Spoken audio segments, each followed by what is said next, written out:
Hello everyone, welcome to Asura Psych, and today we're going to be continuing the archetype series by discussing the ESFJ personality type and the archetype that I associate with this, the caregiver. I think that this personality type and this archetype have a lot in common, and that's what I want to talk about today. Let's get into it.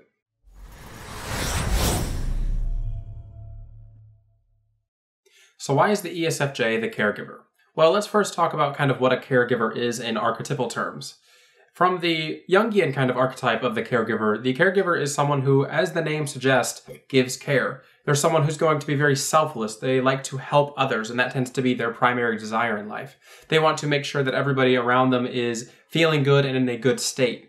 Now, this can relate a lot to extroverted feeling as a dominant function or even a secondary function in some of the types. But especially with the ESFJ, we're going to see with extroverted feeling that they tend to be the type that is most associated with being giving and helping to others, because extroverted feeling is a function that is associated with social harmony and making sure that everyone feels good, which is related to the caregiver archetype. The ESFJ's extroverted feeling relates even more to the caregiver archetype when we see how it pairs with their secondary introverted sensing. Introverted sensing is a subjective perceiving function that is focused on the present and what that means to the individual with introverted sensing. And this often leads the ESFJ to kind of have this value for things in their life in their immediate kind of perceptual range. Things that are not going to be related to abstract concepts like we see in the intuitive types, like the ENFJs. So what this means is that ESFJs are far more likely to value things like friendships and their family compared to ideas or kind of things that they believe should be promoted in the long term. And this is why you often see that SFJ types in particular tend to be the most giving to their immediate family and friends. I would even go as far as to say that the ESFJ is going to be one of the types that has the highest value for their friends and family compared to other types. And also they're going to have a higher devotion to these things compared to a lot of the other types, because they value things like their social relationships more than other things in their life, which leads them to put a lot of energy into maintaining and keeping these things up. In my opinion, this is why the ESFJ really shines when you compare them to the caregiver archetype. They're really going to be the ones who are giving the most care compared to all the other types, especially in their immediate and more close social circles. Now, if you look at the major flaws of the caregiver archetype, you can see that they also relate to the ESFJ. One of the problems with extroverted feeling dominant types is that they can be almost too selfless, where they forget to care about themselves and think about their own needs.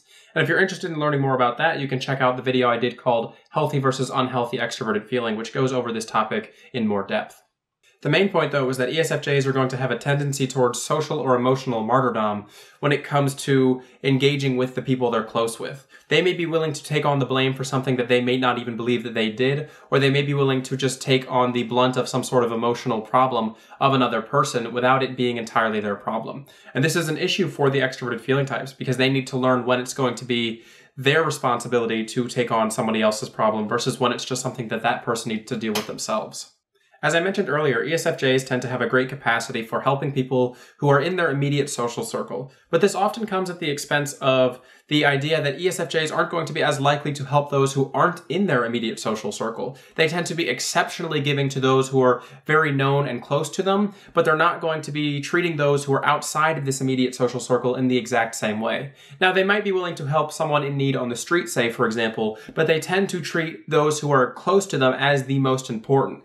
And this may differ a little bit compared to, say, the ENFJ, who tends to have this wider scope of humanity as the thing that needs to be treated well compared to the immediate social circle. And in my opinion, this is one of the issues and strengths of the ESFJ and the caregiver archetype, is their scope tends to be smaller in scale. In my opinion, you really tend to see ESFJs shine as caregivers, as parents, or as roles that are similar to being a parent, such as being maybe a mentor or a coach. And this is again because ESFJs are on the sensing side of things, and they want to take that more direct hands-on approach to interacting with those they care about. And this is why you're often going to see that ESFJ parents tend to have the closest relationship with their children out of all of the types, because they tend to be directly involved in this emotional process. They want to be making sure that their children are feeling good and are being raised correctly.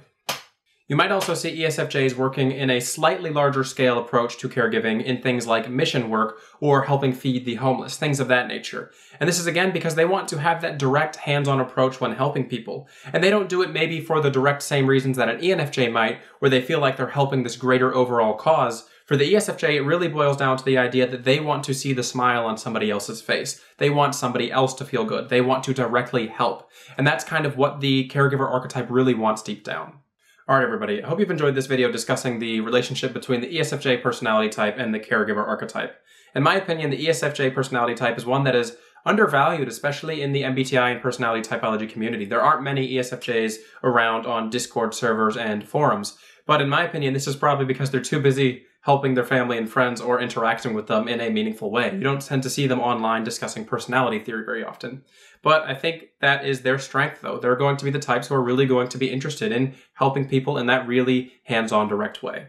Speaking of Discord servers, I'd like to remind everybody that the Asurasite Community Discord server opened to the public about a month ago, and we have a nice community going there. If you'd like to speak with others who are interested in personality typology, or even me, as I'm usually in there for at least an hour a day, feel free to drop by. I will leave a link to that in the description box below. I'd also like to remind everybody that I do have personality typing sessions available at my website, asurapsych.com, if you're interested in learning what your personality type is and what that means for you. This has been Asura at Asura Psych. Have a good one.